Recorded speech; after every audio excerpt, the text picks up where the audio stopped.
రక్షకుడును మన ప్రభు అయిన యేసుక్రీస్తు నామంలో మీ అందరికీ హృదయపూర్వక వందనములు. ఈరోజు దేవుని వాగ్దానము సామెతల గ్రంథము 20వ అధ్యాయము 20వ వచనము. తన తండ్రినైనను తల్లినైనను దూషించువాని దీపము కారు చీకటిలో ఆరిపోవును. మరి ఇక్కడ మనం గనుక చూస్తే మరి సామెతకారుడు తెలియచేస్తున్నటువంటి మాటలు, మరి జ్ఞానం కలిగినటువంటి వారు ఎట్టి రీతిగా ప్రవర్తిస్తారు అనేటువంటి సత్యాన్ని ఇక్కడ మనకి తెలియచేస్తున్నారు. మరి మనకు మరి ఈ యొక్క శరీరాన్ని ఇచ్చినటువంటి లేదా శారీరకంగా మనము జన్మించడానికి మరి మన కొరకు నియమింపబడినటువంటి తల్లిదండ్రులు ఎవరైతే ఉన్నారో వారిని మనము ఈ లోకంలో మరి దూషించేటువంటి వారముగా ఉండకూడదు. వారిని మనము సన్మానించేటువంటి వారముగా ఉండాలి.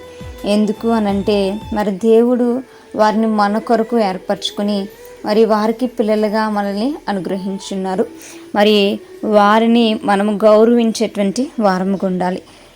వారిని మనము దూషించేటువంటి వారుగా కానీ, వారిని ద్వేషించేటువంటి వారుగా కానీ, లేదంటే వారిని మనము బయటికి నెట్టివేసేటువంటి వారముగా కానీ మనకు ఉండకూడదు అనేటువంటి విషయాన్ని మనకి తెలియచేస్తున్నారు.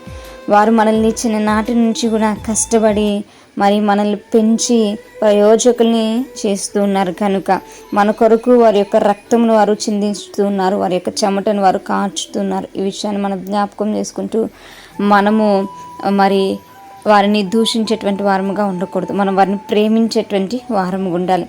మనం వారిని ప్రేమించినప్పుడే మరి మనము దేవుణ్ణి కూడా ప్రేమించగలుగుతాం. మనల్ని శారీరకంగా కన్నటువంటి మన తల్లిదండ్రుల్ని మనం ప్రేమించలేనప్పుడు మరి పరమ తండ్రి అయినటువంటి దేవుని మనము ఎలాగూ ప్రేమించగలుగుతాం. ఆయన ప్రేమ ఎట్లాగూ మనకి అర్థమవుతూ ఉంటుంది. కాబట్టి మన యొక్క తల్లిదండ్రులు మనం ప్రేమించేటువంటి వారముగా ఉందాం. మన సహోదరులను మనము ప్రేమించేటువంటి వారముగా ఉందాం. మరి మనకు వచ్చినటువంటి కోపం బట్టో లేదంటే ఆయా సందర్భాల్లో కొన్ని పరిస్థితులను బట్టో మనకు ఆ తల్లిదండ్రుల పైన కోపం రావచ్చు. అయితే వాటిని బట్టి మనము వారిని దూషించేటువంటి వారుగా కానీ, వారిని ద్వేషించేటువంటి వారుగా కానీ మనం ఉండకూడదు.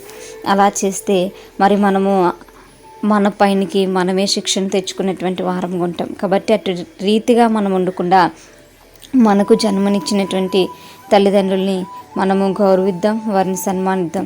ఈరోజు అనేక మంది వారిని పట్టించుకునేటువంటి వారుగా వారి ఆస్తిని తీసుకుని వారిని చంపేసేటువంటి వారు కొంతమంది, మరి వేరే వారి యొక్క సొంత ప్రయోజనాల కోసం తల్లిదండ్రుల్ని మరి బయట ఉంచేటువంటి వారు, బయటకు నెట్టివేసేవారు అనేక మంది ఉన్నారు. అయితే అటు రీతిగా మనం ఉండకూడదు. మనము మరి వారిని గౌరవించి, వారిని ఘనపరిచి, వారిని సంతోషపరిచేటువంటి బిడ్డలుగా మనం ఉండాలి. ఇవి దేవుని బిడ్డలకు ఉన్నటువంటి లక్షణాలు. కాబట్టి మనం వాటిని జ్ఞాపకం చేసుకుందాం. అటువంటి లక్షణాలు మనం కూడా కలిగి ఉందాం. ప్రార్థించుకుందాం. పరిశుద్ధ మహాగణుడా మీకు వందనాలు, ప్రేమస్వరూపి మీకు స్తోత్రాలు. ప్రభా, మీరు ఈ లోకంలో మాకు ఇచ్చినటువంటి తల్లిదండ్రుల పట్ల మాకున్నటువంటి బాధ్యతలను మేము చక్కగా నెరవేర్తించడానికి జ్ఞాపకం చేసుకునేటువంటి వారముగా ఉన్నట్టుకుని సహాయం దయచేయండి.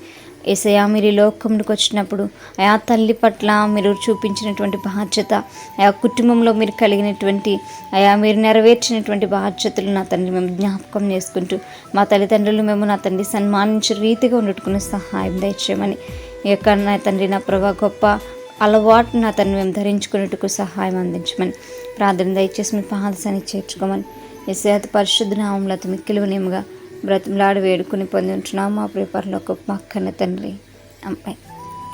Praise the Lord everyone. May God bless you all.